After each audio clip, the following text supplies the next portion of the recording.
दोस्तों, स्वागत है आपका आपके अपने फेवरेट चैनल पर, जहां हम आपको बताते हैं आपके पसंदीदा सीरियल पति ब्रह्मचारी के नए और धमाकेदार ट्विस्ट्स के बारे में। तो चलिए बिना देरी के आज के एपिसोड की शुरुआत करते हैं। दोस्तों, आज की कहानी में एक ऐसा मोड़ आने वाला है जिसने सबकी सांसें रोक दी हैं। जब ईर्षा गुलाब सिंह के घर पहुंचती है तो जो नजारा उसकी आंखों के सामने होता है वो देखकर खुद ईर्षा भी हैरान रह जाती है। दरअसल ईर्षा जिस घर में जाती है वो और कोई नहीं, उसका ही मायका होता है। वही घर जहां उसने अपने बचपन के सपने देखे थे, वही दीवारें, वही आंगन। लेकिन आज उस घर में कोई और पार्टी कर रहा है। ईर्षा की आंखों में आंसू तैरने लगते हैं। वह समझ नहीं पाती कि आखिर ये सब हो क्या रहा है। इतने में गुलाब सिंह की नजर ईर्षा पर पड़ती है। गुस्से से तमतमाते हुए गुलाब सिंह जोर से चिल्लाता है, तुम्हारी हिम्मत कैसे हुई इस घर में दोबारा कदम रखने की? यहाँ तुम्हारे लिए कोई जगह नहीं है। ईर्षा घबरा जाती है। वो कुछ कहने ही वाली होती है, लेकिन तभी वहाँ सूरज आ जाता है। सूरज फौरन माहौल को संभालता है। वो ईर्षा का हाथ पकड़ता है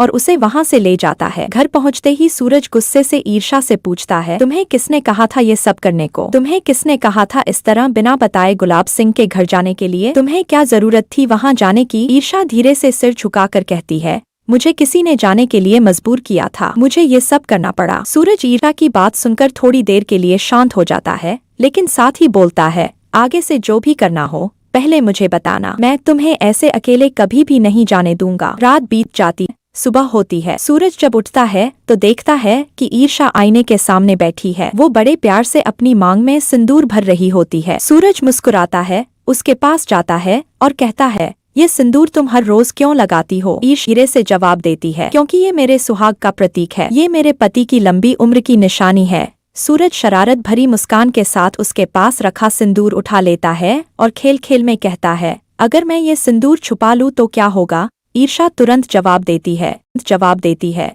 अगर तुमने ये सिंदूर छुपाया तो मैं तुम्हारे ब्रह्मचर्य की कसम तोड़ दूंगी, तुम्हें मुझसे शादी करनी ही पड़ेगी। सूरज थोड़ा चौंकता है, लेकिन ये सुनकर उसके मन में कुछ एहसास जागने लगते हैं। वो हंसते हुए पीछे हटता है, लेकिन अचानक उसके पैर फिसल जाते हैं और वो जो सिंदूर पकड़े होता है वो सीधा ईर्षा की मांग में भर जाता है। पल के लिए दोनों एक दूसरे को देखते रह जाते हैं। कमरे के बाहर खड़ी दाई माँ ये सारा नजारा देख रही होती है। आंखों में गुस्सा साफ छलक रहा होता है। दाई माँ मन ही मन सोचती हैं, ये लड़की तो धीरे धीरे सूरज के दिल में जगह बना रही है, मुझे इसे इस घर से निकालना ही होगा।